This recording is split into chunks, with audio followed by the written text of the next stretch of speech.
At 8:17 p.m. on a quiet Tuesday night, Emma Walker's phone buzzed on her kitchen counter. She was washing dishes. She almost ignored it, but something made her dry her hands and pick it up. One new voicemail. She looked at the caller ID and froze. The call was from her own number. Her own phone had called her while it was sitting on the counter in front of her. She hadn't touched it. Nobody else was in the apartment. She stood there for a full minute just staring at the screen.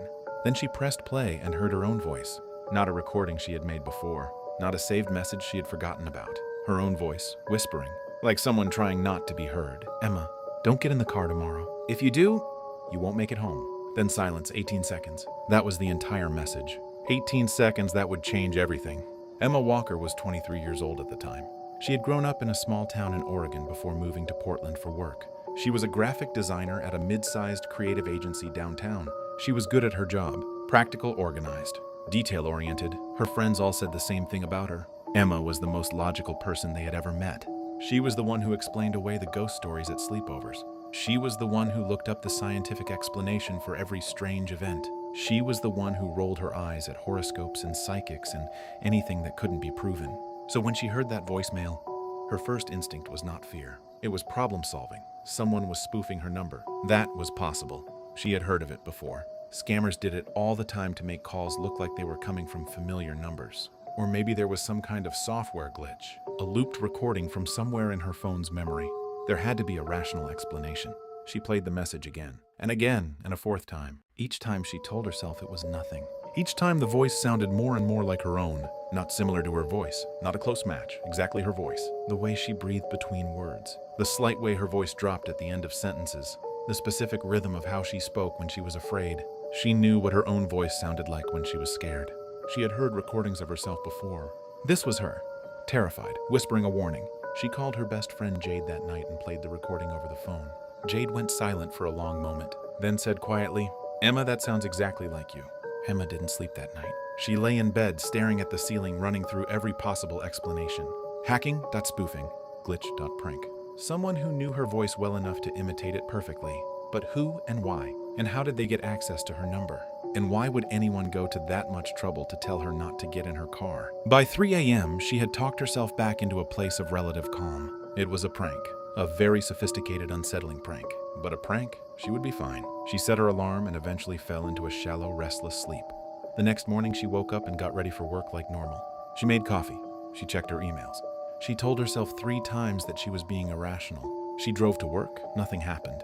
The day passed normally. Meetings, design revisions. Lunch at her desk. By 4 p.m., she had almost completely forgotten about the voicemail. By 5 p.m., she was shutting down her computer and gathering her things. By 5:30, she was in the parking garage walking to her car. She stood at the driver's side door with her keys in her hand, and she remembered. Don't get in the car tomorrow. She stood there for almost 2 full minutes. People walked past her toward their own cars.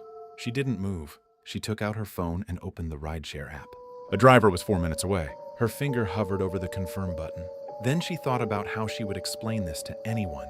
That she was standing in a parking garage refusing to drive home because of a voicemail she sent to herself from the future. She put her phone back in her pocket. She told herself she was being ridiculous. She got in the car. At 5:42 p.m., Emma was 3 blocks from her apartment waiting at a green light.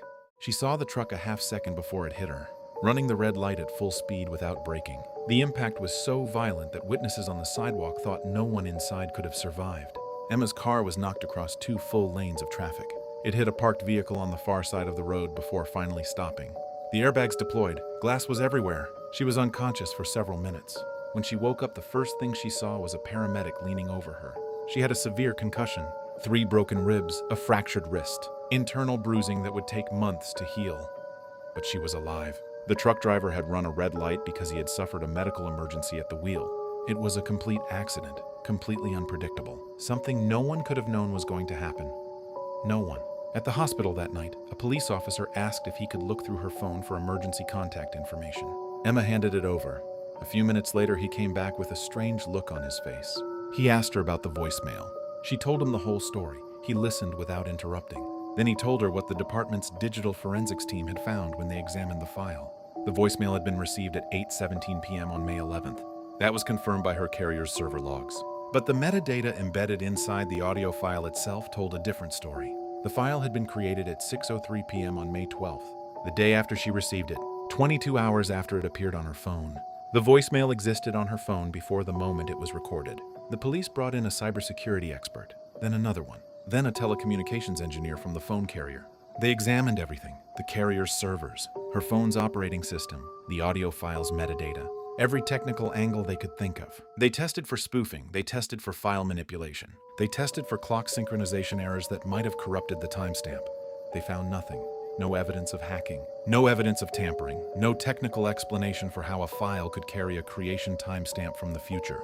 The cybersecurity expert who led the examination later said in an interview that in 15 years of digital forensics work, he had never encountered anything he could not eventually explain. Until this. Word spread quietly through the department. Nobody wanted to go on record. Nobody wanted to be the police officer who officially documented a voicemail from the future. But they couldn't explain it, and they couldn't make it go away. Emma spent 2 weeks recovering at home. She replayed the voicemail hundreds of times. She hired her own independent audio forensics expert who confirmed everything the police had already found. The voice was hers. The timestamp was real. There was no explanation. She started keeping a journal, not because she believed something supernatural was happening, but because she was a logical person and logical people document things they cannot explain. She wrote down every detail of the night she received the voicemail, every detail of the accident, every detail of what the investigators had found. She wrote it all down, and then she waited. 3 months passed. She had almost started to move on. Then at 11:48 p.m. on a Thursday night, her phone buzzed on her nightstand. One new voicemail, her own number. She sat up immediately. Her hands were already shaking before she pressed play. The message was shorter this time. 6 words: "The bridge isn't safe tonight." Nothing else. Emma sat on the edge of her bed for a long time. Then she picked up her phone and called the city's infrastructure emergency line. She told them she had received information suggesting a structural issue with the Morrison Bridge near her apartment. She didn't tell them where the information came from. They thanked her and said they would send an inspector in the morning. She hung up and called back. She told them it was urgent, that it needed to be checked tonight. The supervisor on the line sounded annoyed but agreed to dispatch someone. 2 hours later, the bridge was closed to all traffic. Inspectors had found a critical fracture in a primary support beam that had gone completely undetected in routine maintenance checks. Engineers later said the beam could have failed at any point within the next 24 to 48 hours. During morning rush hour, with hundreds of vehicles on the bridge, nobody was hurt because of an anonymous tip from a woman who had received a 6-word voicemail from her own phone in the middle of the night. Emma stopped trying to explain it after that. She didn't go public.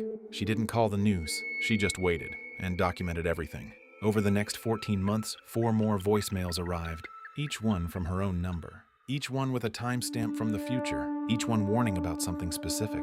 A gas leak in her building that was detected and fixed before anyone was harmed. A warning that caused her to delay a flight that was later diverted due to a mechanical issue.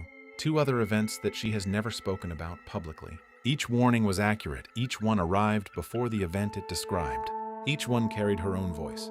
Calm in some messages, urgent in others. Always specific, always right. Then, 14 months after the first voicemail, they stopped. No warning, no explanation. Just one final message, shorter than all the others. 1 sentence. "I have told you everything I can," and then silence. Emma waited for weeks for another message. Then months, then a year. Nothing ever came. She eventually shared her story with a small group of physicists and theoretical researchers through a private academic channel. The response was divided. Some dismissed it immediately. Some found the forensic evidence deeply troubling and could not offer a conventional explanation. One physicist who studies temporal anomalies and quantum information theory spent 6 months reviewing all of Emma's documentation. He published a private paper for academic review only. In it, he proposed a theoretical framework involving quantum entanglement and information echoes. The idea that under certain extremely rare and not yet understood conditions, information could potentially propagate backwards through time along a specific channel. He was careful to note that this was theoretical, that there was no established science to fully support it, but that the evidence Emma had documented was unlike anything he had encountered in his career. He could not explain it away. Nobody could. Emma Walker still lives in Portland. She still works as a graphic designer. She is still one of the most logical people her friends have ever met. But she checks her voicemail differently now. She checks it carefully, every single time, just in case. Because somewhere out there, whether it was a quantum anomaly or something science hasn't named yet, or something beyond the edge of everything we think we understand, her own voice found a way to reach back through time and warn her. 6 times. And 6 times it was right. The voicemail stopped 14 months after they started, and nobody knows why they came. Nobody knows why they stopped, and nobody knows if they will ever come back. Here is the question that will stay with you long after this video ends. If your future self could send you one warning right now, about tomorrow, about next year, about a moment that hasn't happened yet but will, what do you think it would say? And would you listen? Drop your answer in the comments below. Follow the final clue for more stories that sit right at the edge of everything we think we know. Because sometimes the most terrifying mysteries aren't the ones that can't be solved. They're the ones that can't be explained even after all the evidence is right there in front of you.